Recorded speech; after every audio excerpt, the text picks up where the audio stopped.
রাধে রাধে বন্ধুরা, তো আবার একটি ভিডিও নিয়ে চলে এসেছি আপনাদের কাছে। তো চলুন, আজকের ভিডিও কি হতে চলেছে থাম্বনেল দেখে অবশ্যই বুঝতে পেরে গেছেন। তো এটা জেনারেল কারেক্টিভ রিডিং, যতটা আপনার সঙ্গে রেজোনেট করবে বা যতটা মিলবে ততটা দেখবেন, বাকিটা স্কিপ করবেন। তবে বন্ধুরা, একটা আপনাদের কাছে রিকোয়েস্ট, প্রথমে স্কিপ না করে ভিডিওটার কাছে চলে না গিয়ে প্রথমে ভিডিওটা কী সম্পর্কে হচ্ছে সেটা দেখে তারপরে স্কিপ করতে পারেন। তো এটা আজ লাভ রিডিং হচ্ছে। শুধু লাভ রিডিং বলবো না, যারা ম্যারেজ মানে যাদের বিবাহিত জীবন আছে তারাও দেখতে পারে। তো লাভ রিলেশন বা ম্যারেজ লাইফ, আপনার পাস্টে কি হয়েছে, এখন প্রেজেন্টে কি আছে, আর ফিউচারে কি হতে চলেছে, আজ সেটাই দেখব। তো চলুন, আমি কাট স্যাপেল করে নিচ্ছি। ভগবানের কাছে কামনা করি অবশ্যই যেন রিডিংটা পজিটিভ হোক, এটাই আমি সবার জন্য কামনা করছি, প্রেয়ার করছি। তো আমি প্রথমে আপনাদের এনার্জি চেক করার জন্য কার্ড পিক করে নিচ্ছি। 5টা কার্ড পিক করব। তো চলুন দেখে নিই আজ কী রিডিং হতে চলেছে। সবই ওপরে ভগবানের ওপর ছেড়ে দিয়েছি, ভগবানকে অবশ্যই ধন্যবাদ জানাই আমি। দ্য ফুল, অবশ্যই এটা একটা পজিটিভ কার্ড, কিন্তু পাঁচটেই প্রথমেই দ্য ফুল উঠেছে। দেখুন, পিকচারটা দেখেই বুঝতে পারবেন, এক ধাপ আগালেই কিন্তু সে একটা খাইয়ে পড়ে যাবে। তার মানে আপনি 3 of sorts, 9 of sorts, the hermit, wow, the হারমিটও উঠেছে, আবার 2 অফ পেন্টিকলস। মানে আপনি দ্য ফুল, প্রথমের কার্ডটাই একটা পজিটিভ কার্ড হলেও পাঁচটা যখন এই কার্ডটা উঠেছে এটা খুব একটা পজিটিভ কার্ড নয়। কেননা দেখুন, সে এমনভাবে, দেখুন 5 অফ ওয়ান্স, এখানেও একটা ঝগড়া ঝামেলার পুরো এনার্জিটা, পুরো আপনার একটা নেগেটিভ এনার্জির মধ্যে রয়েছেন আপনি।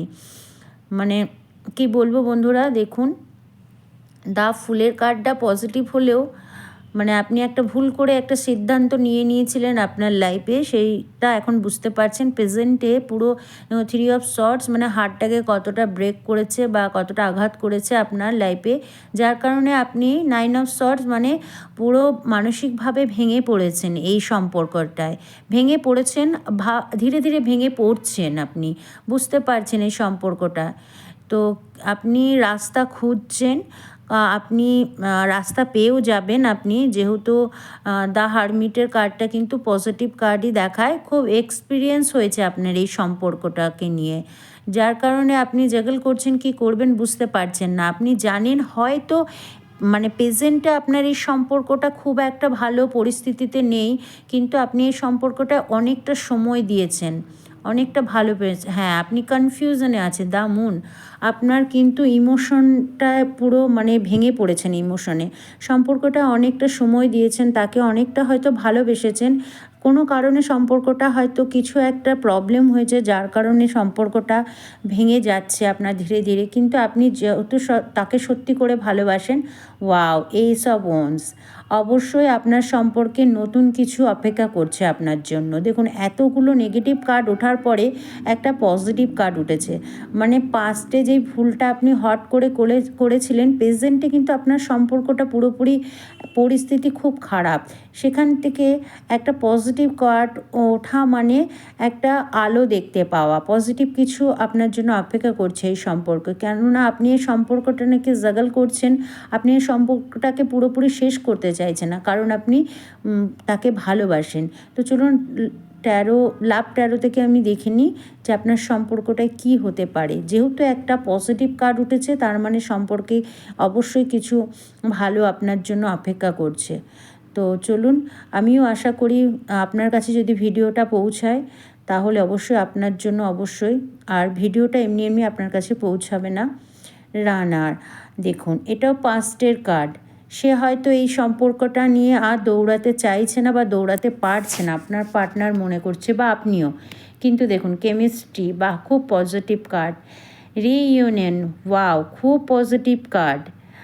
মানে কি বলবো আপনাকে, সোলমেট কন্ট্যাক্ট, বাহ, খুব ভালো। ডেস্টিনি, মানে আপনি যেটা মনে করছেন যে আপনার সম্পর্কটা পুরোপুরি কি শেষ হয়ে গেল, কিন্তু এই যে এইটা রানার, মানে আপনি আর এই সম্পর্কটা নিয়ে আর দৌড়াতে পারছেন না, কিন্তু ডেস্টিনি মানে আপনি আপনার লক্ষ্যে কিন্তু পৌঁছে যাবেন। সোল কন্ট্যাক্ট হচ্ছে আপনার সঙ্গে, আবার তার নিউ মানে আপনার সঙ্গে রিইউনিয়ন হবে, তারপরে কেমিস্ট্রি আবার ঠিক হয়ে যাবে, সমস্তটাই পুরোপুরি ঠিক হয়ে যাবে। একটা পজিটিভ কার্ড ওঠাতেই পুরো সম্পর্কটা যে আপনি ডেস্টিনি, আপনার লক্ষ্যে পৌঁছে যাবেন এই সম্পর্কটায়, সেটা কিন্তু বোঝা গেল। পুরো যদি আর একটা নেগেটিভ কার্ড উঠতো ট্যারো ডেক থেকে তাহলে আমি বলতাম, কিন্তু ট্যারো ডেক থেকে যেহেতু এসব ওয়ান্স উঠেছে তখনই ভাবলাম যে আপনার সম্পর্কটা সত্যি কিছু আছে এখনও। সে হয়তো এই মুহূর্তে এই সম্পর্কটা নিয়ে কিছু ভাবতে পারছে না, তার চিন্তা ভাবনা তার মাথার মধ্যে কিছুই নেই। কিন্তু সোল কন্ট্যাক্ট দেখো, আপনার আত্মার সঙ্গে তার আত্মা কিন্তু কোনাও একটা কানেক্ট আছে এখনও, যার কারণে এই সম্পর্কটা পুরোপুরি শেষ হয়ে যায় না। কেমিস্ট্রি অবশ্যই আপনাদের দুজনের মধ্যে মানে প্রচুর কেমিস্ট্রি, প্রচুর মিল আছে আপনাদের, যার কারণে এই সম্পর্কটা শেষ হবে না, সে যতই নেগেটিভ কার্ড উঠুক। রিইউনিয়ন অবশ্যই আবার নতুন করে আপনার মানে শুরু হবে আপনার সম্পর্কটা। তো চলুন এঞ্জেল ডেক থেকে দেখব যে গাইডেন্স হিসাবে এঞ্জেল আপনাকে কি বলতে চাইছে। প্রথমে নেগেটিভ কার্ডগুলো দেখে আমারও খুব খারাপ লাগছিল, কিন্তু একটা এইসব শুটেই দেখুন এঞ্জেল আপনাকে একটা কার্ড অলরেডি দিয়ে দিয়েছে নিজে থেকে। তো চলুন দেখে নিই কি। ওয়েট করতে বলছে, হ্যাঁ আপনাকে এঞ্জেল ওয়েট করতে বলছে, কারণ সম্পর্কটা এই মুহূর্তে খুব একটা ভালো পরিস্থিতিতে নেই। তবে আপনি ওয়েট করুন, অবশ্যই আপনার এই সম্পর্কটা সব কিছু ঠিক হয়ে যাবে। কেননা সম্পর্কটা ভালো হতে অনেকটা সময় লাগে, কিন্তু একটা সম্পর্ক খারাপ হতে সময় লাগে না। তো এই মুহূর্তে আপনার সম্পর্কটার পরিস্থিতি খুব একটা ভালো নেই, তাই আপনাকে এঞ্জেল বলছে ধীরে ধীরে সব কিছু ঠিক হয়ে যাবে। ভিডিওটা ভালো লাগলে অবশ্যই একটা লাইক কমেন্ট শেয়ার করবেন। রাধে রাধে।